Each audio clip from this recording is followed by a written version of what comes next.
Wyclef Jean got stopped, pulled over by the LA County Sheriffs early this morning in West Hollywood. And there has been a furious debate in this newsroom. And outside of this newsroom, and outside of the newsroom as well, over whether this is appropriate or whether there is something racial about this. So first we want to show you the video we have. This is after the actual traffic stop. Right, Wyclef was pulled over and police have him in cuffs. We should explain though what this is about. It's about a It's about an armed robbery, and police say that Wyclef, he matched the description of the suspect. His vehicle matched the suspect's vehicle description. Right, and for him, right to the bandana. A red bandana, they said. So here is Wyclef in cuffs and clearly not happy about being there. LA right now, coming from the studio with T-Baby, and y'all see the police have handcuffs on me. They just took off my Haitian bandana. That's what's going on right now with Wyclef in LA right now. The LAPD have me in cuffs for absolutely nothing. Just so y'all know, I am going to sue the LAPD.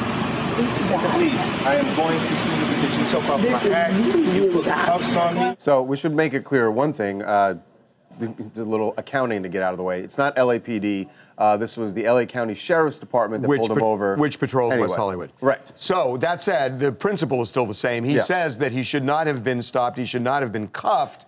The cops are saying, look, we had an armed robber, somebody with a gun, that we were on the hunt for. Not only that, Harvey, it came out as a Tanner gold car with multiple people in the car and someone in a black bandana that just used a gun. Yeah, I'm sorry, a black red bandana. Male and a red bandana. That stuck up the two people in front of a gas station. And this is a few blocks away, and that's where they pulled him over and it matched. Now, one of the things they checked the description again, and that the other people in the car were not women, and that's why one of the reasons that they realized after, what was it, Dennis, about 6 minutes? Right, it took about 6 minutes once he was in cuffs to let him go, because at that same time, they actually caught the real perpetrators who did it. That's 6 minutes, I think that's 6 minutes too long. I mean, for one, you should check the description first, and secondly, you should have ran the name, and that's a big problem. I mean, come on. But let me ask you a thing. How does a name, why is the name relevant? Because if you look, if he says, I'm Wyclef Jean, I'm a recording artist, and I just came from a studio, you know what I'm saying? Before you cuff him and do that whole situation, that's ridiculous. Well, Raquel, you're making, I will say that you're jumping to a conclusion that the officer knows Wyclef Jean or any entertainer. But suppose he does. I mean, listen, is it less likely that it's a celebrity like that? Sure. But is it possible? Yes. Yeah, it is very possible. It's possible, but you probably don't have to put him in handcuffs. Not possible, also, though, Harvey, as well. But also, he ended up in cuffs because he was reaching for his waistband. That's why I was told why he was cuffed immediately and put in the car. So I guess the problem with the entire thing that I have is that, number one, anytime that you're handcuffed and treated like a criminal when you did absolutely nothing wrong is one thing. I just watched a video a second ago of a player from the University of Iowa's football team who's walking through the park. I remember that video. Playing Pokemon Go. Right. When a violent crime had happened nearby, the cops stopped him, took his student ID, they talked to him. At no point during this interaction, which was great on the cops, was this young man handcuffed. At no point was he handcuffed. What was the crime? I'm not sure what the crime matters. The crime absolutely matters. The crime was, but there was a perimeter that they had set. There was a robbery or something that had gone on. I'll look to see what the crime was. But I think it matters, Van. It doesn't matter if it's an I know you're saying that if it's an armed robbery with a gun. Well, in that situation, you have him out of the car. There's not a weapon on him. Why is he cuffed? Well, how do you know there's not a weapon on him? It happened very quick. When they got pulled over, the female passenger ran out of the car right away. I believe he got out of the car right away, and that gets to the situation. So, to Van's point, once they have him in handcuffs and they pat him down and realize there's no weapon, why do you still have him in cuffs? Why do you have him handcuffed? If you don't know that he's a suspect. You know what's going on in the situation, you talk to people, you call back like you did, say, hey, was there a female in this getaway car? No, there wasn't. That takes a couple minutes, and then you let him go. Hold on. We should point out, real quick, I'm going to show you the video. So they actually, minutes later, did get the real suspect, and this is the video of the actual suspect that they were looking for. His bandana, no bandana. No bandana. Now, I don't know, he could have taken it off. That's true. You know, it looks absolutely nothing like Wyclef. Not even similar in the least bit. Well, here's the thing, Raquel. I don't know what kind of a description the police had other than black male, red bandana, cream-colored car. One has a fade, one has... No, I don't think... But they may not have gotten a description. The description wasn't that specific, Raquel. This is my point. I think that we don't want to put police officers in a situation where their safety is compromised.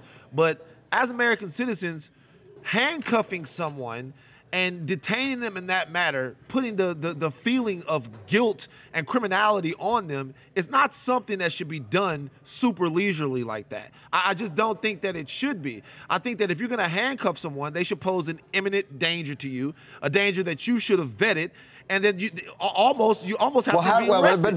But first of all, I agree with you about police brutality and about stops that are illegal. But in this case, how do you vet, if you're a cop and if you think that somebody matches whatever the description is, a couple of blocks away, same color car, black male, red bandana, and you believe that that could be the person, there's no vetting when somebody has a gun. Now, he didn't. Well, he didn't have a gun. No, I understand that, Ben, but you find that out. You find that out afterwards. But the problem is we don't have video, and what I would love to see is how the entire stop went down. Of course. How they approached him. No, of course it matters. And how much actual reaching for the waist there was. I mean, but how much do you need? I mean, honestly, I agree, but that's like the description we got, and I haven't seen it. If you effect a felony stop against someone, and when you think that they've committed a violent crime like that, normally that's a jump out, weapons drawn type of situation, and any movement ends up in bullets. Well, what? Okay, hey, Dennis, I got to ask you something. Why? You said he jumped out of the car?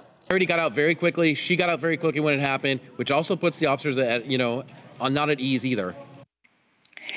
Hi, I'm Gay Poke Peyton White from Hattiesburg, Mississippi, and I was listening to the story, and I understand both perspectives of this. I mean, it's just like you don't know whether or not you're getting a trigger-happy cop when you get pulled over. The cops also don't know if they're getting a crazy citizen who just robbed somebody. So we have to take it from both perspectives, but at the same time, my husband and my son are both large black men, and I tell them to come home alive. Keep your hands where they can see them and appreciate their constitutional right to eliminate a threat. I mean, this could have gotten a lot worse than it really was. Yeah. Wow. That was that's Harvey, you know what? Also, I know when this situation ended, the sergeant on scene spoke to him and invited him down to the police station to talk about this further if he had any issues to try to work it out. Well, he's got issues, and I understand why. By the way, I understand why he's pissed off too. I get it. Make sure to subscribe to TMZ Live to keep up to date on the latest entertainment news. And if you want to keep watching, click on one of these videos right now.